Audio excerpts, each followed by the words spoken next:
नमस्कार। आज म राष्ट्रवादको बारे केही कुराहरू राख्न चाहन्छु।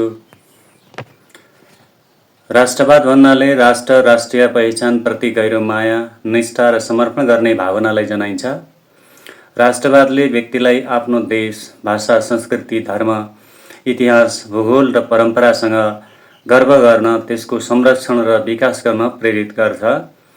र सामान्य भाषामा भन्ने हो भने राष्ट्रवाद भनेको आफ्नो देशप्रति गहिरो प्रेम, देशका नागरिकहरूप्रति सद्भाव र देशलाई समृद्ध, सुखी र गौरव लाग्दो बनाउन चाहने भावना हो। र बुँदागत रूपमा राष्ट्रवाद भनेको मुलुकको स्वतन्त्रता र सार्वभौमिकताको रक्षा गर्ने चाहना हो। नेपाली भाषा, धर्म, संस्कृति र परम्पराप्रति गर्व गर्ने भावना हो। राष्ट्रिय एकता र भौगोलिक अखण्डताको पक्षपोषण गर्ने विचार हो। आत्मनिर्भरता र विकासतर्फ अघि बढ्ने प्रेरणा हो। कुनै पनि नागरिकले त्यो राष्ट्रको नागरिक हुनुमा गर्व महसुस गर्ने, खुसी हुने र सम्मान भाव राख्ने हुनु नै राष्ट्रवादी हुनु हो। राष्ट्रवादको महत्त्व: कुनै पनि राष्ट्र विश्व मानचित्रमा अटल रहिरहन र त्यो देशमा रहने जनताहरू खुसी, सुखी, वैभवशाली रहन राष्ट्रवादी भावनाले ओतप्रोत भएका जनताहरू हुनु अति आवश्यक छ।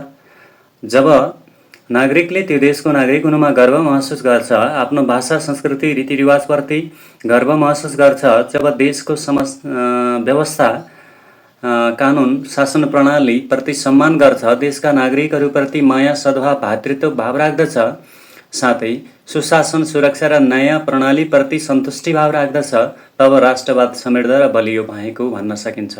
यसो भयो भने देश समृद्ध र सुखी बनाउन देशका सबै नागरिकहरू समान रूपले देश विकासको प्रक्रियामा खुसी साथ सहभागी हुने गर्छन् र देशको गौरवमय विकास र समृद्धि सम्भव हुन्छ।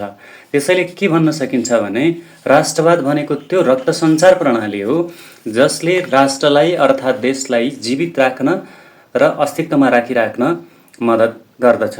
र राष्ट्रवादमा कमी आउँदा देशमा भाँडभैलो हुने, भ्रष्टाचार बढ्ने, असन्तुष्टि फैलिने, अराजकता निम्तिने, अस्तव्यस्तता आई देशकै अस्तित्वमा सङ्कट आउँछ। राष्ट्रवादको महत्त्व बुँदागत रूपमा व्यक्त गर्दाखेरि राष्ट्रिय एकता र पहिचान: राष्ट्रवादले विभिन्न जाति, भाषा, संस्कृति, धर्म भएका मानिसलाई एउटै साझा पहिचान अन्तर्गत एकजुट गराउँछ। दोस्रो, स्वतन्त्रता र भौगोलिक अखण्डताको रक्षा: देशलाई विदेशी हस्तक्षेप र उपनिवेशबाट बचाउन राष्ट्रवाद प्रमुख आधार हो। तेस्रो, आर्थिक विकासमा प्रेरणा: राष्ट्रवादले नागरिकलाई आफ्नै उत्पादन, उद्योग, सिप र स्रोतको संरक्षण र विकासतर्फ प्रेरित गर्छ। चौथो, सांस्कृतिक संरक्षण: आफ्ना परम्परा, भाषा, कला, साहित्य र संस्कृति जोगाउन ठुलो योगदान पुर्याउँछ।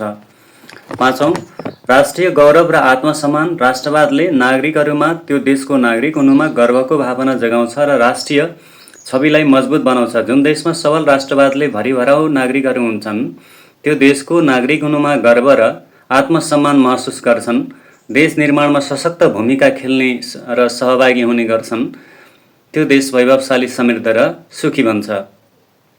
राष्ट्रवादका तत्त्वहरू: पहिलो तत्त्व चाहिँ राष्ट्र हो। राष्ट्र नभइकन राष्ट्रियता र राष्ट्रवाद रहन्न। एउटै भूभाग, साझा इतिहास, भाषा, संस्कृति र भावना भएको समूह राष्ट्रवादको आधार हो। दोस्रो, भाषा: साझा भाषा र भाषिक एकता राष्ट्रवादको मुख्य आधार हो। भाषाले जनतालाई भावनात्मक र सांस्कृतिक रूपमा जोड्छ। तेस्रो, संस्कृति: परम्परा, धर्म, कला, साहित्य, वेशभूषा, चालचलन र जीवनशैलीले राष्ट्रवादी भावना मजबुत गराउँछ। चौथो, इतिहास: साझा र गौरवशाली इतिहास, वीरता र सङ्घर्षको स्मृतिले राष्ट्रवादलाई बलियो बनाउँछ। पाँचौं, भूगोल: निश्चित भूभागमा वा मातृभूमिप्रतिको माया राष्ट्रवादको केन्द्र हो। छैटौं, साझा हित र आकाङ्क्षा: स्वतन्त्रता, समानता, विकास र समृद्धिको साझा सपनाले राष्ट्रवादलाई अघि बढाउँछ। सातौं, समानता र सहिष्णुता: जातीय, भाषिक, धार्मिक विभिन्नतालाई सम्मान गर्दै एउटै पहिचानमा बाँध्न र राष्ट्रवादी जीवनलाई जीवित राख्न मद्दत गर्छ।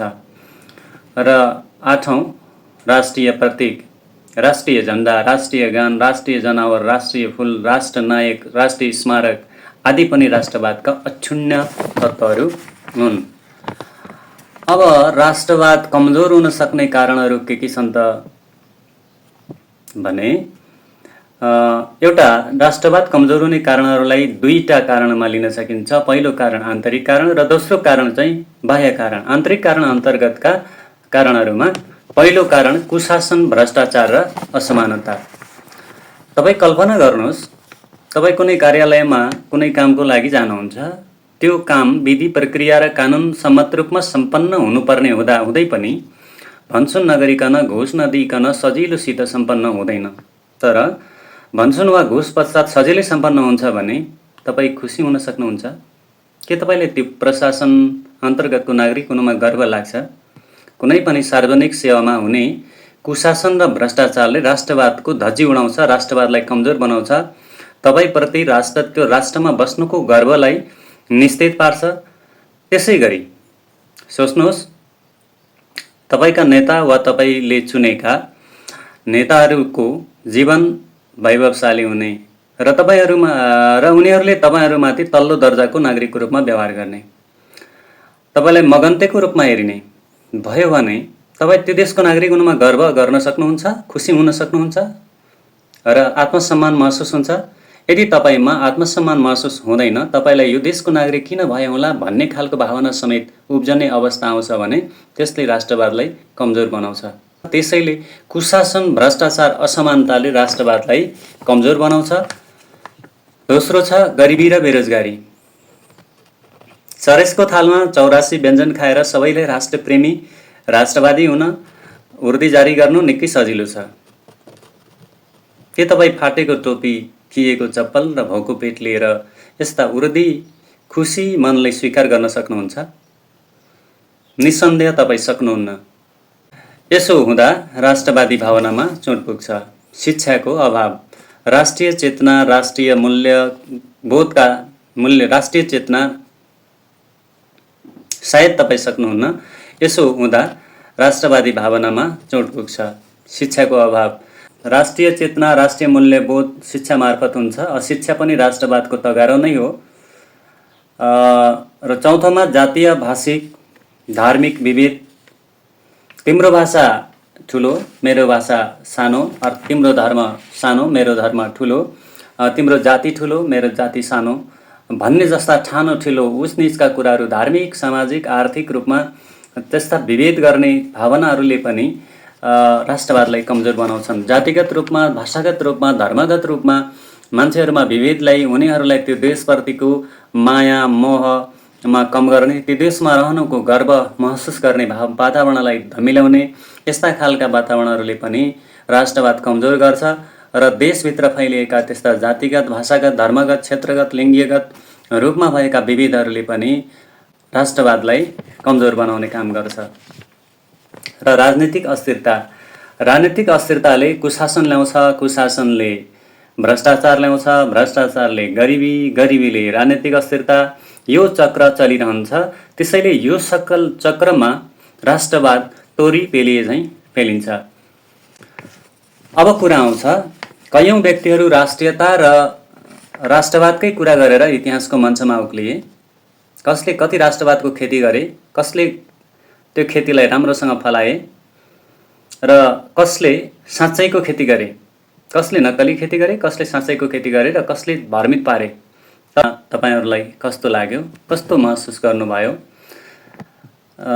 तपाईले यी राष्ट्रवादको बारेमा बुझ्नुभयो? राष्ट्रवादको महत्त्व, राष्ट्रवादको तत्त्वहरू, राष्ट्रवाद कमजोर हुने कारणहरू मैले तपाईहरुलाई भने। यी भनिरहँदाखेरि तपाईहरुले यसलाई कसरी बुझ्नुभयो?